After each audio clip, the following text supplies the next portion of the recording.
上回我们聊到克里斯托、杰尼克劳德这对艺术伉俪，我们可以再细数一下艺术圈里面其他我们熟悉的一些艺术家的情侣也好啊，夫妻也好啊。先说说看草间弥生和康奈尔。草间弥生是他在日本长到28岁接近30岁的时候，他想逃离这个家庭，他的原生家庭对他来说并不幸福。草间弥生刚到纽约的时候生活也是比较拮据。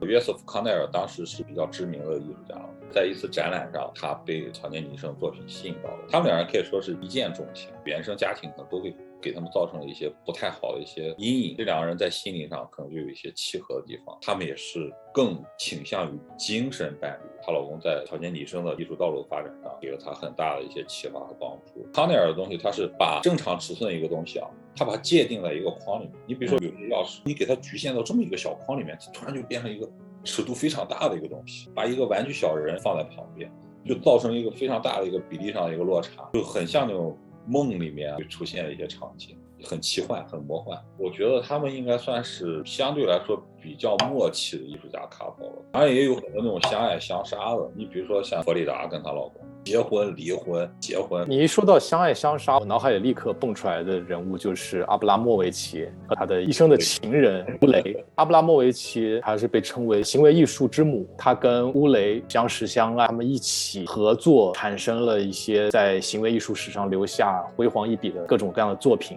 他跟乌雷两个人早期一些作品就表达了更多的这些男性女性之间的一些博弈关系，头发编织在一起啊，就是若即若离，难以分开，但是又相爱相杀。包括还有一个很有名的，就是他们两个拉着一个弓，两个人站在门的两侧，让所有观展者从中间挤过去。其中最有名的就是情人长城，一个从东到西，一个从西到东，沿着长城，然后在山西境内两个人最后互相分别，从此不相往来。那他最为人所知的一个最震撼的一次行为艺术，当然最后也拍成了一个纪录片，就是叫《艺术家在现场》。他在 MoMA 总共花了700多个小时坐在艺术现场，然后跟来的观众静坐双眼对视，很多观众在这个对视的过程当中呢就流下了眼泪，就被莫名的一种感动。他们一别20多年，乌雷又在现场出现，两人紧握双手，然后互相看着对方，那种感觉就是在当下百感交织吧。纪录片里边我还记得当时不停有人去看他跟他对视，里边还有 JZ。 简单说两句，行为艺术这个东西啊，其实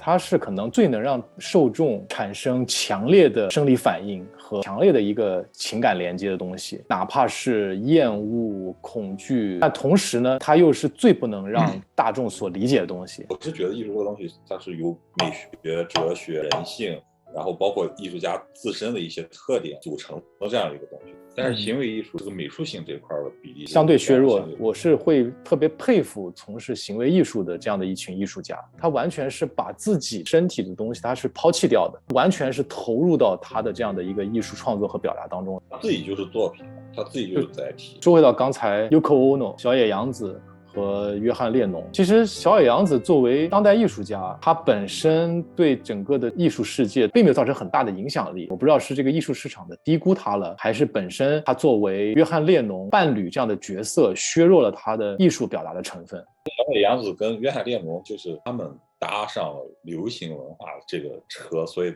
被大家广为传播，才演绎成传奇。他们有一个跟草间弥生相似的一点，当时也是在小野洋子在伦敦办展览上，约翰列侬体验他的当时一个作品，就是他爬上那个梯子，在天花板上拴了一个放大镜，他就通过放大镜看到天花板上写的那个小字Yes， 约翰列侬心灵受到了深深的震撼，产生这样一段姻缘，然后就参加 After Party 了。你看，其实荒木经惟跟他老婆他们两个是同事，荒木经惟当时是电通的摄影师，他老婆是电通的文职工作人员。这个跟之前我们说到的那些又不一样。荒木经惟的他的伴侣呢，其实是作为了他的一个作品当中的主角呈现了他的伤感之旅，用相机记录了他老婆最后的这段。荒木经惟也是借由这本摄影集名声大噪，包括他还拍了很多杨子走了之后的照片。总的来说呢，艺术家的另一半要么就是给他带来无限的这种灵感上的刺激，要么就是在幕后默默的为他奉献着一切，操持他的生活啊，打理他的衣食起居啊。毕加索第2任妻子吧，我记得好像是曾经就说了一句特别经典的话，